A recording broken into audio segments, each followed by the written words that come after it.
हरे कृष्णा कृष्णा कृष्णा हरे हरे, हरे राम राम राम हरे हरे। हरे कृष्णा। आप सभी भक्तजनों को आषाढ़ मास के कृष्ण पक्ष की योगिनी एकादशी की हार्दिक शुभकामनाएं। आज की इस वीडियो में आप सुनेंगे योगिनी एकादशी की व्रत कथा, एकादशी माता की कथा और एकादशी माता की आरती। योगिनी का अर्थ होता है जिसने इंद्रियों को वश में कर लिया हो। योगिनी एकादशी का व्रत रखने और इसकी कथा को सुनने से 88,000 ब्राह्मणों को भोजन कराने के बराबर फल की प्राप्ति होती है एवं मनुष्यों की सभी मनोकामनाएं पूर्ण हो जाती हैं। तो आइए बड़े ही प्रसन्न चित्त मन से इस कथा का श्रवण करते हैं। बोलिए श्री हरि विष्णु जी की जय। महाभारत काल की बात है। एक बार धर्मराज युधिष्ठिर ने भगवान श्री कृष्ण से कहा कि हे त्रिलोकीनाथ, मैंने ज्येष्ठ मास के शुक्ल पक्ष की निर्जला एकादशी की कथा सुनी, जिसे सुनकर बहुत ही अच्छा लगा। अब आप कृपा करके आषाढ़ मास के कृष्ण पक्ष की एकादशी की कथा सुनाइए। इस एकादशी का नाम क्या है? इस एकादशी का महत्व विस्तार पूर्वक मुझे सुनाइए। यह सुनकर श्री कृष्ण भगवान ने कहा कि हे पांडु पुत्र, आषाढ़ मास के कृष्ण पक्ष की एकादशी का नाम योगिनी एकादशी है। इस व्रत के करने से सभी पाप नष्ट हो जाते हैं। इस व्रत को करने वाला व्यक्ति श्राप से मुक्ति पाता है। यह व्रत इस लोक में तथा परलोक में मुक्ति देने वाला है। हे धर्मराज, यह एकादशी तीनों लोकों में प्रसिद्ध है। इसके व्रत से सभी पाप नष्ट हो जाते हैं। तुम्हें मैं पुराणों में कही हुई कथा सुनाता हूँ, ध्यान पूर्वक सुनो। अलकापुरी नाम की एक नगरी थी। उस नगरी में कुबेर नाम का एक राजा राज्य करता था। राजा कुबेर परम शिव भक्त था। वह पूरी विधि विधान से रोजाना भगवान भोलेनाथ की पूजा अर्चना किया करता था। राजा कुबेर का एक यक्ष सेवक था जिसका नाम था हेममाली। वह राजा की शिव पूजा के लिए रोजाना ताजे फूल तोड़कर लाया करता था। हेममाली की विशालाक्षी नाम की बहुत ही सुंदर पत्नी थी। वह अपनी पत्नी से खूब प्रेम करता था। एक दिन की बात है, राजा का सेवक हेममाली मानसरोवर से फूल लाने गया तो फूल लेकर सीधा अपने घर अपनी पत्नी से मिलने के लिए चला गया। घर जाकर हेममाली ने फूलों को एक तरफ रख दिया और अपनी पत्नी के साथ बातें करने लगा, किंतु कामातुर होने के कारण वह अपनी पत्नी के साथ रमण करने लगा। इस भोग विलास में दोपहर हो गई। वह भूल चुका था कि राजा ने मुझे किस काम के लिए भेजा था। उधर राजा सुबह से ही हेममाली की राह देख रहे थे। इंतजार करते करते दोपहर हो गई तो राजा ने सोचा कि पूजा का समय तो बीतता ही जा रहा है। आज हेममाली पता नहीं फूल लेकर क्यों नहीं आया। रोजाना तो सही समय पर आ जाता था। ना जाने आज ऐसी कौन सी बात हो गई जो पूजा के वक्त फूल लेकर नहीं पहुंचा। सेवकों को भेजकर पता कराना होगा। तो राजा ने सेवकों को आज्ञा दी कि तुम लोग पता करो कि हेममाली आज अभी तक फूल लेकर क्यों नहीं आया। तो राजा की आज्ञा पाकर राजा के सेवक मानसरोवर पर हेममाली को तलाशने के लिए गए, लेकिन हेममाली वहां पर कहीं भी दिखाई नहीं दिया। सब जगह उसे ढूंढकर वे उसके घर गए तो उसके घर जाकर देखा तो वह तो अपनी पत्नी के साथ था। तो वह सीधे राजा के पास आए और कहने लगे कि हे राजन, आज हेममाली तो अपनी पत्नी के साथ रमण कर रहा है। तो राजा को यह सुनकर बहुत ही गुस्सा आया और वे सोचने लगे कि वह ऐसा कैसे कर सकता है। वह वर्षों से शिवजी की पूजा के लिए नियमित समय पर फूल लेकर आता है। तो अत्यधिक गुस्से के साथ राजा कुबेर ने हेममाली को बुलाने की आज्ञा दी। जैसे ही राजा के सैनिक हेममाली को बुलाने के लिए उसके घर गए तो वह तो बुरी तरह से डर गया। डर से कांपता हुआ राजा के सामने उपस्थित हुआ तो राजा उसे देखते ही बहुत ही क्रोधित हो गए। क्रोध में राजा कुबेर के होंठ फड़फड़ाने लगे और राजा ने गुस्से में कहा कि अरे अधम, तूने मेरे परम पूजनीय देवों के देव भगवान शिव जी का अपमान किया है। मैं तुझे श्राप देता हूँ कि तू स्त्री के वियोग में तड़पे और मृत्यु लोक में जाकर कोड़ी का जीवन व्यतीत करे। राजा कुबेर के श्राप से हेममाली उसी समय स्वर्ग से पृथ्वी पर जा गिरा और कोड़ी हो गया। उसकी पत्नी भी अचानक से गायब हो गई। तो मृत्यु लोक में आकर उसने अनेक भयंकर कष्ट भोगे, किंतु शिवजी की कृपा से उसकी बुद्धि मलिन नहीं हुई। उसे अपने पूर्व जन्म का सब कुछ याद था। वह अनेक कष्टों को भोगता हुआ तथा अपने पूर्व जन्म के कुकर्मों को याद करता हुआ हिमालय पर्वत की तरफ चल पड़ा। चलते चलते वह मार्कंडेय ऋषि के आश्रम में जा पहुंचा। वे ऋषि अत्यंत तपस्वी थे। ऐसे प्रतीत हो रहे थे मानो ब्रह्मा जी हो, और उनका आश्रम भी ब्रह्मा जी की सभा के समान ही शोभा दे रहा था। ऋषि को देखकर हेममाली वहां गया और उन्हें प्रणाम करके उनके चरणों में गिर पड़ा और विनती करने लगा कि हे ऋषि, मुझे इस श्राप से मुक्ति दिलाओ।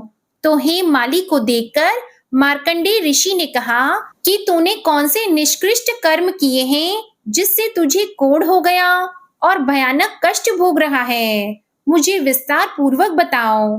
तो महर्षि की बात सुनकर हेममाली बोला कि हे मुनि श्रेष्ठ, आपसे कुछ भी छुपा नहीं है। मैं राजा कुबेर का अनुचर था। मेरा नाम हेममाली है।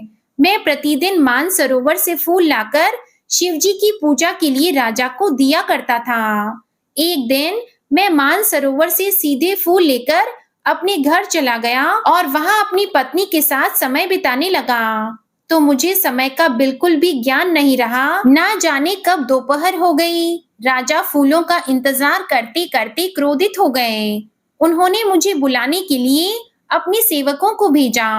तब मुझे आभास हुआ कि आज मुझसे कितनी बड़ी गलती हो गई। लेकिन जब मैं जैसे ही राजा के पास पहुंचा तो राजा ने क्रोधित होकर मुझे श्राप दे दिया।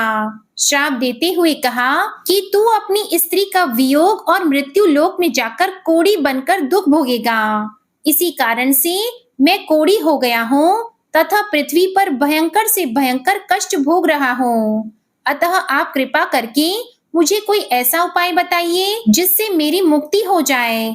तो सारी बात सुनकर मार्कंडेय ऋषि ने कहा कि हे हेममाली, तूने मेरे सम्मुख सत्य वचन कहे हैं, इसलिए मैं तेरे उद्धार के लिए एक व्रत बताता हूँ। यदि तू आषाढ़ मास के कृष्ण पक्ष की योगिनी नामक एकादशी का व्रत करेगा तो तेरे सभी पाप नष्ट हो जाएंगे। योगिनी एकादशी का व्रत करने से व्यक्ति बहुत ही जल्द श्राप मुक्त हो जाता है।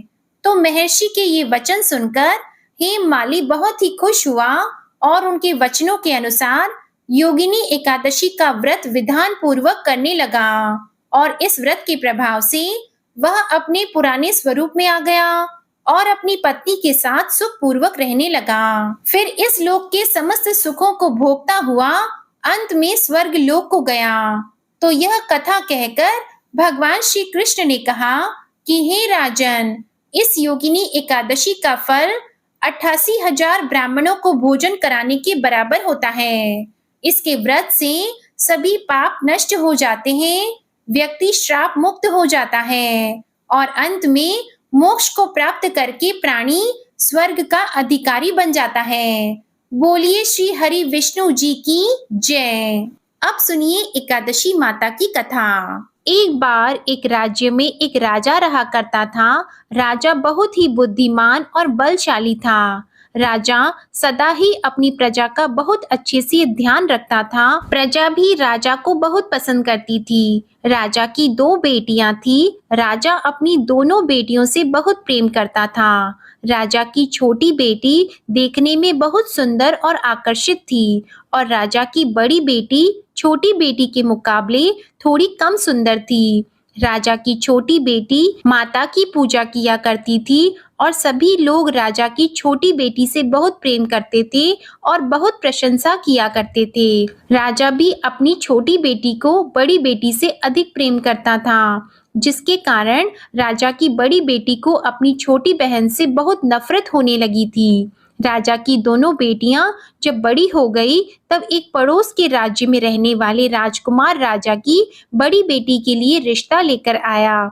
लेकिन जैसे ही उस राजकुमार की नजरें राजा की छोटी बेटी पर पड़ी तो वह राजकुमार राजा की छोटी बेटी पर आकर्षित हो गया और छोटी बेटी से पहली नजर में प्रेम करने लगा। उस राजकुमार ने राजा की बड़ी बेटी के साथ विवाह करने से मना कर दिया और उसने राजा से कहा कि मैं आपकी छोटी बेटी से विवाह करना चाहता हूँ। ये सब देखकर राजा की बड़ी बेटी अपनी छोटी बहन से बहुत क्रोधित हो गई और राजा की बड़ी बेटी ने अपनी छोटी बहन को अपना सबसे बड़ा दुश्मन मान लिया। राजा की बड़ी बेटी ने अपनी छोटी बहन से बदला लेने का निर्णय किया। राजा की बड़ी बेटी ने अपनी छोटी बहन को जान से मारने का उपाय सोचा। राजा की बड़ी बेटी ने अपनी छोटी बहन को मारने के लिए सबसे पहले एक लड्डू में जहर मिलाकर अपनी छोटी बहन को दे दिया और उसको लड्डू खाने के लिए कहा। लेकिन लड्डू खाने के बाद भी छोटी बहन को कुछ भी नहीं हुआ।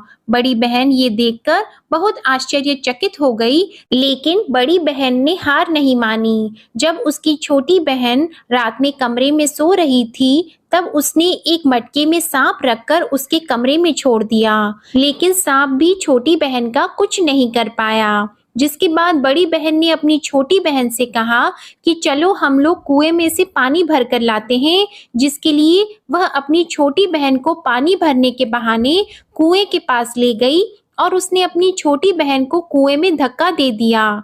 लेकिन छोटी बहन को तब भी कुछ नहीं हुआ, क्योंकि हर बार ग्यारस माता उसकी रक्षा कर रही थी और उधर बड़ी बहन अपने सारे प्रयास के बाद भी असफल हो रही थी, जिससे वह बहुत क्रोधित हो गई और फिर उसने अपनी छोटी बहन के पास जाकर उससे प्रश्न किया कि मेरी छोटी बहन, क्या तुमको पता है कि भगवान ने सबको मृत्यु एक निश्चित समय पर लिखी हुई है और कैसे तुम्हारी या मेरी मृत्यु होगी, क्या ये तुम जानती हो? तब छोटी बहन ने अपनी बड़ी बहन को बताया कि हाँ दीदी, मैं तो जानती हूँ मेरी मृत्यु कैसे होगी। छोटी बहन से ये सब बातें सुनकर बड़ी बहन मन ही मन बहुत प्रसन्न होने लगी और उसने अपनी छोटी बहन से कहा कि तो तुम मुझे अपनी मृत्यु का राज बताओ। तब छोटी बहन ने अपनी बड़ी बहन से कहा कि मेरी मृत्यु तो एक तोते में है, जो तोते के गले में एक हार है उससे मेरी मृत्यु होगी। जब तक कोई भी व्यक्ति तोते को मारकर उस हार को अपने गले में पहनेगा तो मैं मूर्छित हो जाऊंगी और जैसे ही उस हार को अपने गले से उतारेगा तो मैं वापस से जीवित हो जाऊंगी। अपनी छोटी बहन की मृत्यु का राज जानकर बड़ी बहन बहुत खुश हुई और उसने अपनी छोटी बहन को मारने के लिए उसके पालतू तोते को ढूंढना शुरू कर दिया और छोटी बहन को इस बात का आभास हो गया था कि कोई उसकी जान लेना चाहता है, जिसके लिए वह अपने पिताजी के पास गई और उसने अपने पिताजी से कहा कि पिताजी, मेरी मृत्यु के बाद आप मुझे मत जलाइएगा, बल्कि आप मुझे अपनी पुरानी वाली हवेली में एक पलंग में लिटाकर छोड़ दीजिएगा। अपनी छोटी लड़की की ये बातें सुनकर राजा बहुत आश्चर्यचकित हो गया।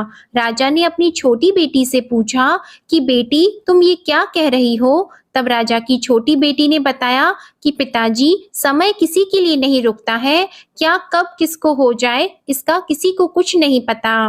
फिर राजा ने अपनी छोटी बेटी से कहा कि तुम ऐसी बातें क्यों करती हो? 2-3 दिन के बाद तो तुम्हारा विवाह है। लेकिन छोटी बेटी ने अपने पिताजी को ऐसा करने पर मजबूर कर दिया और उनसे वचन ले लिया। राजा ने भी अपनी छोटी बेटी की बात स्वीकार कर ली और 2-3 दिनों के बाद जब शादी का समय आया तब राजकुमार बारात लेकर राजा के घर आया और राजकुमार और राजा की छोटी बेटी का विवाह शुरू हो गया। जैसे ही राजा की छोटी बेटी राजकुमार के साथ फेरे लेना शुरू हुई तो उसकी बड़ी बहन अपनी छोटी बहन के कमरे में जाकर उसके तोते को पकड़ लेती है और उसको जान से मार देती है।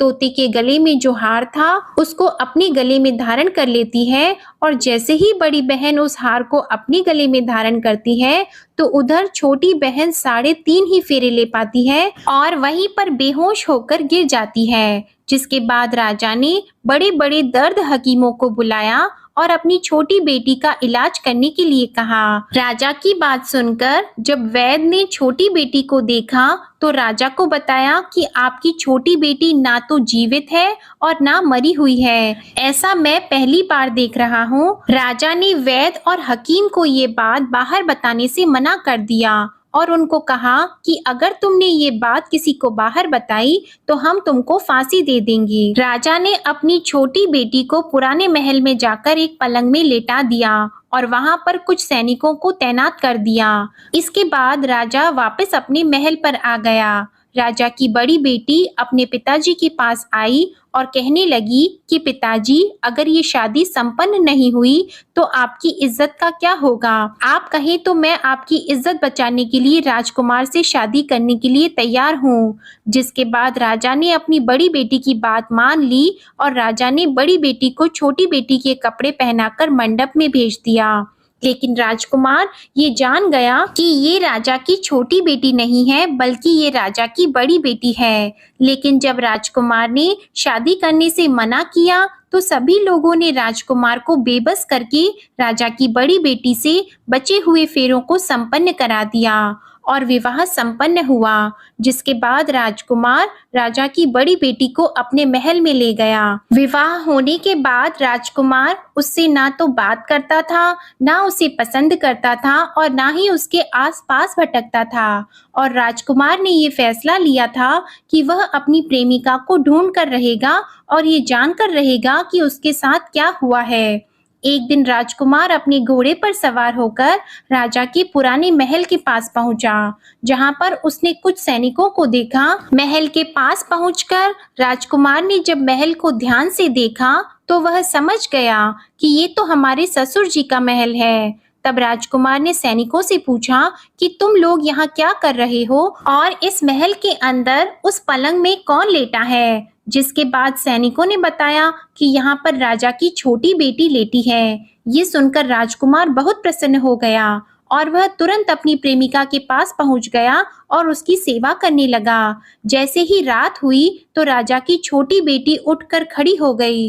राजकुमार ये देखकर बहुत खुश हो गया और उसने अपनी प्रेमिका से पूछा कि तुम यहाँ क्या कर रही हो? तुम मेरे साथ मेरे घर चलो। राजा की छोटी बेटी ने राजकुमार को सारी बातें बता दी कि मेरी जान एक तोते में बसती थी और मैंने ये बात सिर्फ अपनी बड़ी बहन को बताई थी और मुझे पता है कि उसने ही मुझे मारने का प्रयास किया है। उसके पास एक हार है जिसको वह सुबह पहन लेती है और रात को उतार देती है। जब तक वो हार को पहन कर रखती है तब तक मैं मूर्छित रहती हूँ और जैसे ही वो हार को उतार देती है तो मैं जीवित हो जाती हूँ और जब तक मेरी बड़ी बहन के पास वो हार रहेगा तब तक मैं ऐसे ही जीवित और मूर्छित होती रहूंगी। अगर मेरी बड़ी बहन के पास जो हार है वो मेरे हाथ लग जाए तो मैं हमेशा के लिए जीवित हो जाऊंगी। राजकुमार ये सब बातें सुनकर राजा की छोटी बेटी के पास रहने का निर्णय ले लेता है और उसने अपने बचे हुए सारे फेरे उस पलंग में लेटी हुई राजकुमार की छोटी बेटी के साथ ले लिए और अपना विवाह पूर्ण कर लिया और वहीं पर वो रहने लगा। देखते ही देखते कुछ समय में राजा की छोटी बेटी और राजकुमार की पत्नी गर्भवती हो गई। एक दिन राजकुमार को किसी काम से बाहर जाना पड़ा। तब छोटी बहन के पेट में बहुत तेज से दर्द होने लगा, जिसके बाद उसने माता का आह्वान किया। जिसके बाद वहां माता प्रकट हुई और उन्होंने अपने भक्तों के दर्द को दूर किया और एक पुत्र की प्राप्ति करवाई।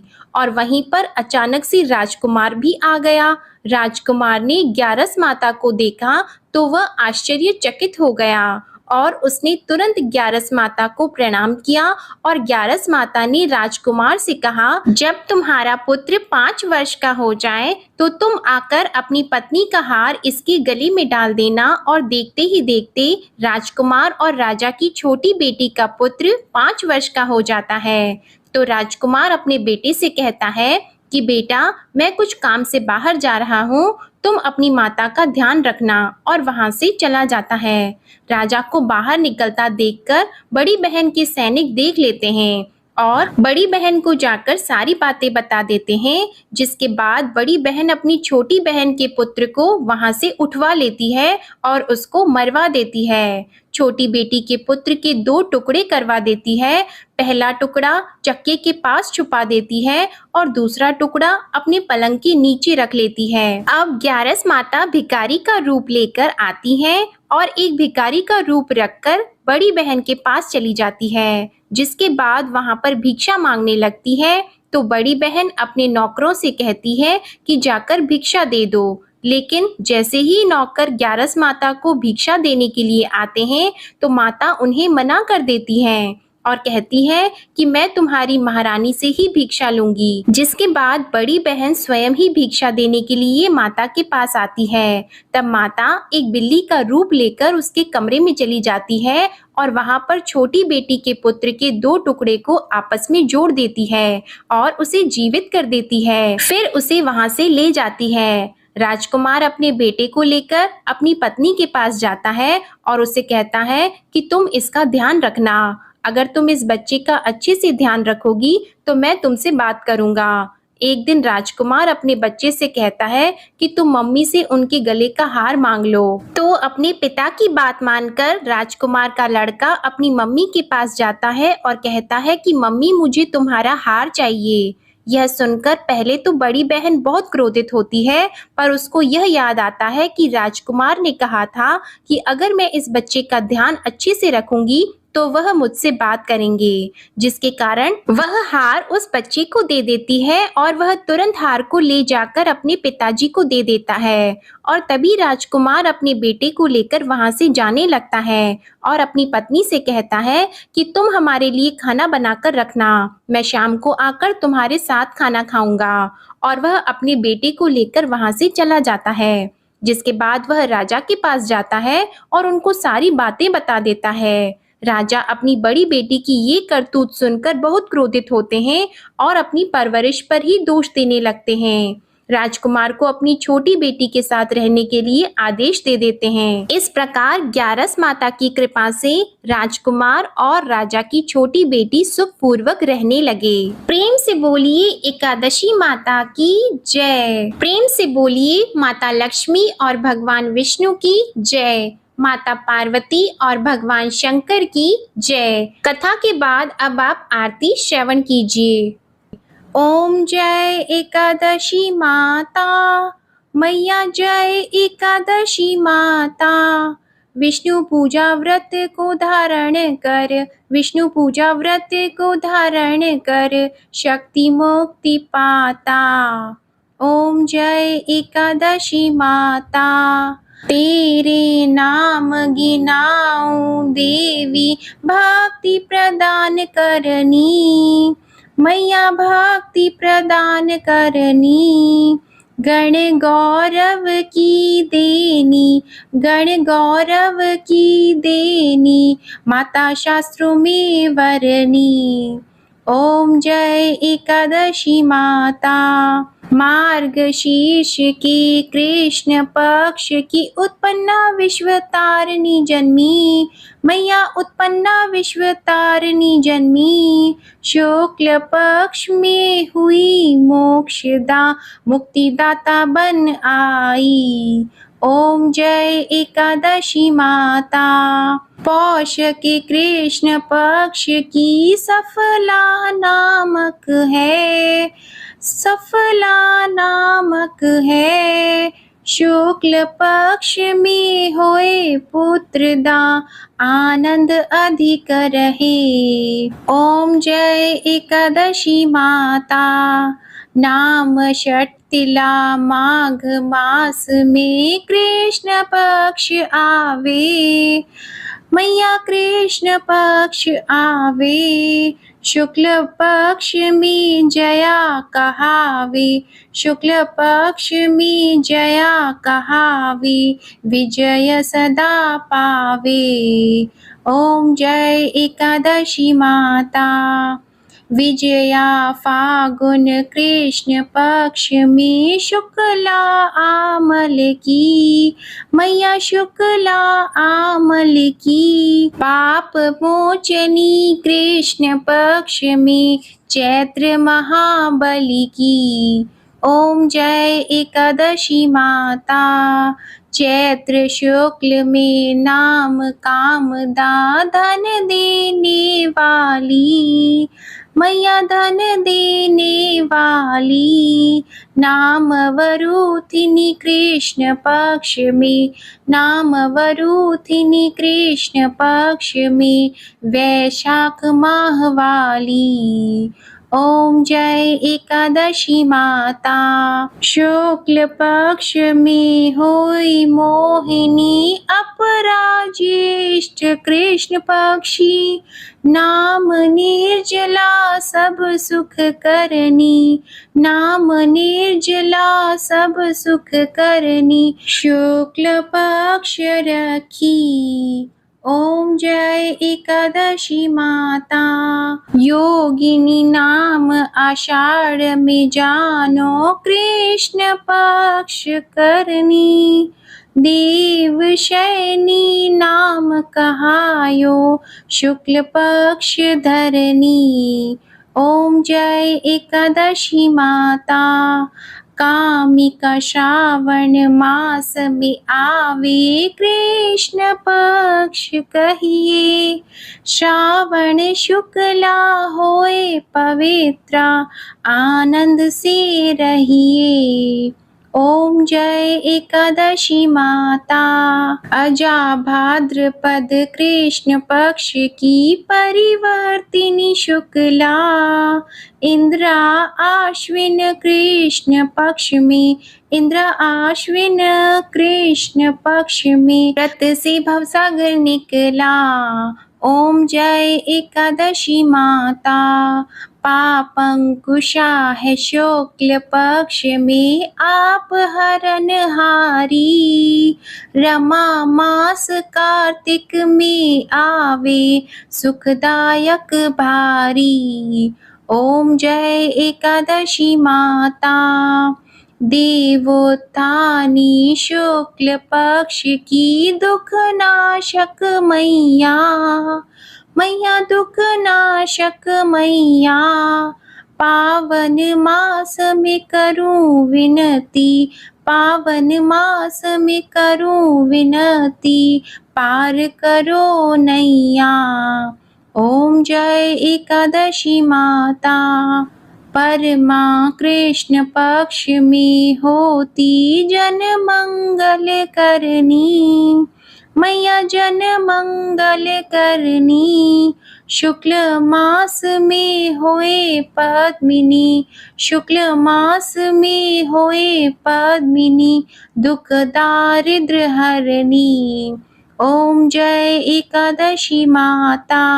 जो कोई आरती एकादशी की भक्ति सहित गावे, मैया भक्ति सहित गावे। जन गुर्दिता स्वर्ग का वासा, जन गुर्दिता स्वर्ग का वासा, निश्चय वह पावे।